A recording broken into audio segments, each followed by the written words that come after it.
तो अभी तक हमने जितनी भी चीज़ें इंप्लीमेंट की हैं वो काफ़ी सही तरीके से वर्क हो रही हैं, और अगर मैं इस प्रोग्राम को रन करूँ तो आप देख सकते हैं कि एक क्वेश्चन जनरेट हुआ, I can answer it, the moment I submit I get to know that it is correct. And अगर मैं कोई भी इनकरेक्ट आंसर डालता हूँ, for example 55 and if I press submit it says incorrect, जो कि काफ़ी ज़्यादा अमेजिंग है, बहुत अच्छे तरीके से वर्क कर रहा है। Now our next task is basically to keep generating random question, because हम एक ही क्वेश्चन नहीं दिखाना चाहते हैं। The moment someone submits the answer, then a new question should instantly should get generated, right? तो इसका मतलब ये हुआ कि ये जितनी भी चीज़ें आप जो देख पा रहे हैं, ये हमें एक फंक्शन के अंदर डालना होगा, और जितनी बार भी हम फंक्शन को कॉल करेंगे ये सारी चीज़ें एग्जीक्यूट होंगी, और फिर से जो क्वेश्चन है वो जनरेट होगा, राइट? तो let's see how exactly we can do it. तो सबसे पहले मैं एक फंक्शन बनाऊंगा, डिफाइन जनरेट क्वेश्चन, और ये जो जनरेट क्वेश्चन फंक्शन है बेसिकली यही हमारे पूरे क्वेश्चन को जनरेट करेगा। So definitely I need to first of all I need two random numbers, so number 1 and number 2, जो कि is kind of repetitive, and हम यहाँ से ये चीज़ों को हटाने भी वाले हैं from the main program, because हम इसे function के अंदर already डाल रहे हैं, right? Then we need a random operator as well inside the function, so मैं यहाँ बोलूँगा एक random operator भी होना चाहिए। Now यहाँ पे जो question और answer है ये these are global variables, right? On and like this entire program is going to access this, and that's why we need to put this here definitely, but उसके लिए हमें एक और चीज़ करनी पड़ेगी, और वो है कि हमें यहाँ पे एक कीवर्ड का इस्तेमाल करना पड़ेगा, और मैं आपको रीज़न बताता हूँ। मुझे यहाँ लिखना पड़ेगा ग्लोबल, ओके सो मैं इसे डिसमिस कर देता हूँ जल्दी। ओके सो यहाँ पे मैं लिख दूंगा ग्लोबल, एंड इस ग्लोबल को लिखने के बाद मैं लिख दूंगा क्वेश्चन आंसर। इसका मतलब ये हुआ कि इस फंक्शन के अंदर अगर मैं क्वेश्चन और आंसर के वैल्यू को चेंज कर रहा हूँ, देन इट सिंपली मीन्स कि ये ग्लोबली लाइक पूरे प्रोग्राम के लिए चेंज हो जाएगा। यूजुअली क्या होता है कि अगर आप किसी फंक्शन के अंदर आप क्वेश्चन आंसर लिख रहे हैं तो वो एक लोकल स्कोप में एक अलग ही वेरिएबल बन जाता है, right? But global question answer लिखने से ये पूरे प्रोग्राम के लिए चेंज हो जाएगा। नाउ वन मोर थिंग जो यहाँ पे हमें करना है वो ये है कि इनिशियल जो क्वेश्चन है वो हमने ये रखा हुआ है, तो मैं इसे क्या करूँगा, मैं इसे हटा के क्वेश्चन एम्प्टी स्ट्रिंग कर दूंगा, और इसे भी जो आंसर है उसे हटा के एम्प्टी स्ट्रिंग कर दूंगा अभी के लिए, so that we don't get any error, और मैं इसे पूरा हटा सकता हूँ, रिमूव कर सकता हूँ, and we have just question and answer as a global variable. और मुझे क्वेश्चन जनरेट करने के लिए फंक्शन को कॉल करना पड़ेगा, राइट? तो यहाँ पे मैं क्या कर सकता हूँ, the moment program is running I can call the function generate question, या फिर मुझे लगता है like initially I should basically okay let's call generate question. तो यहाँ पे मैं क्या करूँगा, सबसे पहले यहाँ पे बोलूँगा जनरेट क्वेश्चन। तो अगर मैं जनरेट क्वेश्चन फंक्शन को कॉल करता हूँ, डेफिनेटली मैं यहाँ पे नहीं कॉल कर सकता, मुझे नीचे कॉल करना पड़ेगा, क्योंकि मैंने इसे डिफाइन यहाँ पे किया है। तो अगर आप देखें जल्दी से मैं इन चीज़ों को हटा के आपको दिखाता हूँ, दिस इज़ माई फंक्शन। अगर मुझे जनरेट क्वेश्चन फंक्शन को कॉल करना है तो मुझे उसको कम से कम एटलीस्ट यहाँ से कॉल करना पड़ेगा, ताकि वो डिफाइंड हो, राइट? एंड जैसे ही क्वेश्चन जनरेट क्वेश्चन कॉल होगा वैसे ही हमारा क्वेश्चन जो है क्रिएट हो जाएगा, and once we create the question then I guess we can easily take the answer. Let's see whether it is working or not, कि कोई एरर है। ओके कोई एरर नहीं है, everything seems to be working perfectly. The next thing that we have to do here is जैसे ही मैं submit पे click करूँ तो मुझे एक नया क्वेश्चन जनरेट करना होगा। तो आप देख सकते हैं सबमिट पे करने के बाद मैं चेक आंसर को कॉल कर रहा हूँ, और आंसर चेक करने के बाद एक बार मैंने आंसर को चेक कर लिया तो यहाँ पे मैं क्या करूँगा, मैं बोलूँगा फिर से generate question, that's it, right? तो आंसर चेक करने के बाद फिर से क्वेश्चन जनरेट हो जाएगा, and I guess this is what I want. Okay this is like scary question, so I am going to run this again. और okay तो मैं यहाँ पे 1 डालूंगा और इसे करते हैं submit. It's is incorrect. Incorrect इसलिए क्योंकि हो सकता है कि ये आंसर जो वो लाइक डेसिमल्स में हो, राइट? तो इसलिए ये इनकरेक्ट आ रहा है, but no issues at all, हम उसे भी फिक्स करेंगे, क्योंकि आप देख सकते हैं कि आंसर 1.0 है, राइट?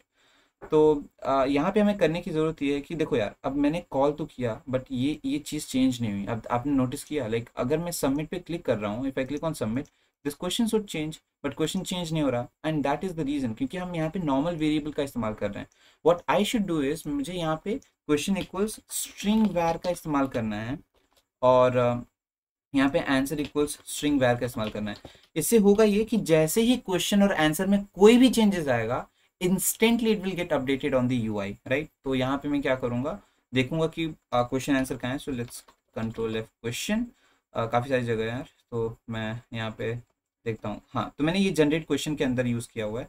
तो जनरेट क्वेश्चन के अंदर आप देख सकते हैं मैंने ग्लोबल क्वेश्चन आंसर लिखा हुआ है, तो मैं अब इसे हटा सकता हूँ, और इसे हटाने के बाद मैं यहाँ लिखूंगा question dot set.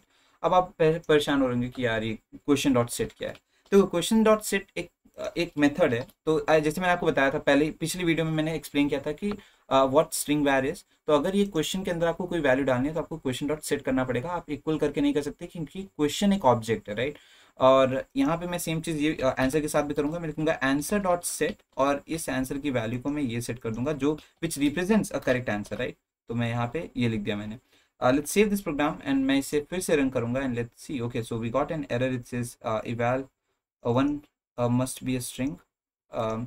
Okay, so एक और चीज़, अब मैं आप यहाँ पे एरर देख सकते हैं। इट सेज दैट कि जो इवैल्यूएट के अंदर हम वैल्यू दे रहे हो एक स्ट्रिंग वैल्यू होना चाहिए और मैं यहाँ पे एक ऑब्जेक्ट दे रहा हूँ। So I need to write question dot get in order to get the value, right. So this is important. और एक और चीज़ हमें करनी पड़ेगी बहुत जल्दी से, और वो ये है कि जहाँ पे हम चीज़ें डिस्प्ले कराएं, लेकिन यहाँ पे भी हमें क्वेश्चन डॉट गेट करना होगा क्योंकि अब क्वेश्चन तो एक ऑब्जेक्ट है और यहाँ पे बाकी सारी चीज़ें मुझे लगता है इज एब्सोल्युटली करेक्ट, राइट। यहाँ पे भी क्वेश्चन डॉट गेट और यहाँ पे भी for answer also we actually need to write answer dot get. So let's do this quickly और इस प्रोग्राम को मैं फिर से रन करूँगा और आप देख सकते हैं कि 2 + 5 I am going to enter 7। The moment I submit it says incorrect which is like not a good thing। Okay, तो हमें एरर ढूंढना पड़ेगा कि like what is the issue. तो अगर मैं सबमिट क्लिक करता हूँ so this will call, this is going to call a function which is generate question, and generate question will basically generate two random numbers and we have operator as well। Okay, so operator is fine। Okay, so this is the operator। क्या ऐसा operator की वजह से हो रहा है? Like this is possible, but then we have, okay, so answer dot set we are writing evaluate question dot get which is absolutely correct, and check answer में हम यहाँ पे आंसर, सो यहाँ पे मुझे आंसर डॉट गेट लिखना होगा। क्यों आंसर डॉट गेट लिखना होगा? क्योंकि देखो यार, अब मैं स्ट्रिंग वैर का यूज कर रहा हूँ। क्योंकि मैं स्ट्रिंग वैर का यूज कर रहा हूँ so answer is not going to work at all the places. You have to write answer dot get because answer is an object and to fetch the value of answer you need to write answer dot get. Let's see whether it works और not. So 9 + 3 is basically 12। if I click on submit, okay, it says correct, that's the first thing, but the problem is कि अभी भी ये question को update नहीं कर रहा। what I want is कि अगर मैं यहाँ पे सबमिट करूँ तो ये क्वेश्चन अपडेट होना चाहिए। so let's see why question is not getting updated, that is an important question। तो यहाँ पे जनरेट क्वेश्चन में मैंने एक नया क्वेश्चन जनरेट किया and after generating this question I want to display it right here on the question label जहाँ पे मैंने क्वेश्चन डॉट गेट लिखा हुआ है, but it is still running the same thing. तो यहाँ पे प्रॉब्लम ये है कि देखो यार, ये जो क्वेश्चन लेवल है ना, मुझे इस पूरी चीज़ को फिर से एग्जीक्यूट करना पड़ेगा to update the UI, right. The क्यों क्यों मैं आपको समझाता हूँ। देखो, जनरेट क्वेश्चन करने के बाद मुझे यहाँ पे ही ये चीज़ लिखना पड़ेगा, राइट। तो मैं यहाँ पे लिख दूंगा क्वेश्चन लेबल इक्वल्स दिस और अब ये चीज़ अपडेट हो जाएगी यार। तो अब इसे रन करते हैं। सो 2 / 1 is basically 2। If I submit, question भी चेंज हो गया यार, देखो। सो this is good, right. so 4 + 3 is 7। if I click on submit, it says correct। तो फाइनली हमने ये चीज़ इंप्लीमेंट कर ली। हम मल्टीपल क्वेश्चंस जनरेट कर पा रहे हैं and we are able to continuously check whether answer is correct और not, right. So this is kind of very interesting and उम्मीद है आपको ये चीज़ें समझ में आई होंगी। अगर आपको लगता है कि स्ट्रिंग वैर वाला पार्ट थोड़ा कंफ्यूजिंग था so please let me know. I might create one more video on that.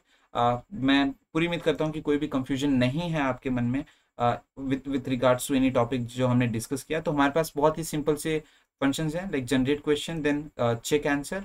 Initially मैं जनरेट क्वेश्चन को कॉल कर रहा हूँ so that we can generate the question, और फिर जो गिवन आंसर है वो भी एक स्ट्रिंग वैर है। तो मैं सारी चीज़ों को एक तरफ रखना चाहूँगा। So we have question, we have answer, we have given answer, right. तो ये सारे वेरिएबल्स हो गए एक तरफ एंड दिस इज, मैं इस यूआई को यूआई पोर्शन में डालूंगा। तो I will remove it from here and इसे मैं यूज़र इंटरफेस में ऐड कर दूंगा, right, to make this program like more neat and like more better. और अब मुझे ये प्रिंट की ज़रूरत नहीं है, so I am going to remove this entire thing and we don't want that. तो हमारे पास यूज़र इंटरफेस है और हमारे पास दो फंक्शंस हैं, check answer and generate question. And यहाँ पे जो ये बटन है submit button which is calling the check answer function. तो मैंने इस प्रोग्राम को काफ़ी ज़्यादा ऑर्गेनाइज कर दिया है एंड आप डेफिनेटली इस प्रोग्राम को चेकआउट कर सकते हैं। मैंने ऑलरेडी जो कोड है वो GitHub पे अपलोड कर दिया। So if you want to check it out you can check it from there. If I click on submit it works perfectly and we are able to change the question as well. मुझे पता आपके मन में एक question है कि यहाँ पे 1 मल्टीप्लाइड बाय 3 के पीछे ये चीज़ें क्यों दिख रही हैं, we will fix that in upcoming classes. And as of now मैं इसे जल्दी से कमिट कर दूंगा। Let's see how many videos we have completed so far, 4। So this is the 5th one, and this 5th one is basically adding loop or like generating multiple questions, right? So generating multiple questions, uh, generating multiple random questions, is it fine? और या like यही तो हमने किया है यार, तो मैं जल्दी से कमिट कर दूंगा। और that's all for today's video. I hope you understood everything that I explained. Bye.